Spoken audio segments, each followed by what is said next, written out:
Hey, what's up, Unbroken Nation? One of the things that I learned early on in my healing journey that my therapist taught me that I want to share with you today is this concept that change only happens when you make change happen.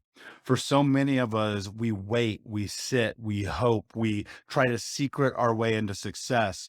But the greatest change that you're ever going to see in your life is only going to come when you make a decision. And I think that's really difficult when you come from understanding and having a background where there's fear in being who you are. There's fear in showing up as your authentic self because of the shame, the guilt, the potential ramifications that come along with living and really showing up in authenticity and your truth. So I'll share a story with you. About 5 years ago, actually, probably 6 years ago now, after I'd been going to see my therapist every week for years, every Wednesday night, 5 o'clock p.m., go to my therapist's office.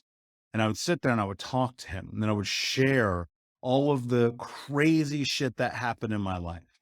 I would share my mother cutting my finger off. I would share being molested. I would share being homeless. I would share stealing food to survive. I would share stealing money from family members. I would share breaking into houses and stealing cars and running with guns and hurting people.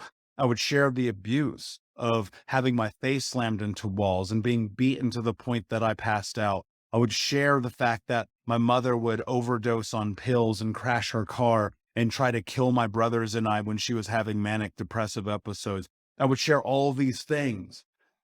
And one day I'm sitting there sharing these things, and my therapist looked at me and I was telling him, I don't want to be here anymore.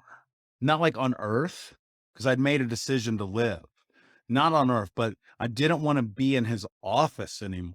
I was tired of looking at it. I was tired of walking in that room every Wednesday for years and sitting down and drinking the same disgusting chamomile tea and having these conversations about how much my life sucked, about how much I was so tired of always having it rain on me, about how it was always the world against me.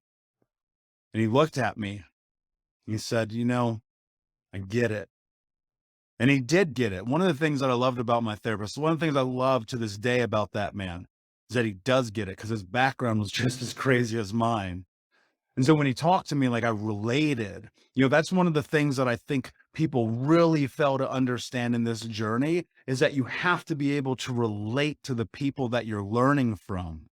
It doesn't do you a lot of good to go through learning through people who have never done the thing you're trying to do.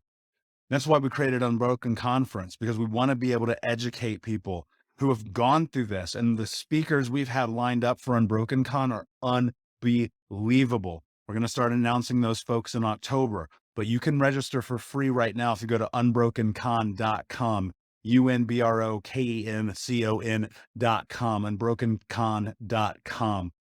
It's going to be amazing, transformative experience because what I realized in his office is the same thing that I'm trying to do now. And that's to teach you, but to be in your path, you have to be willing to learn.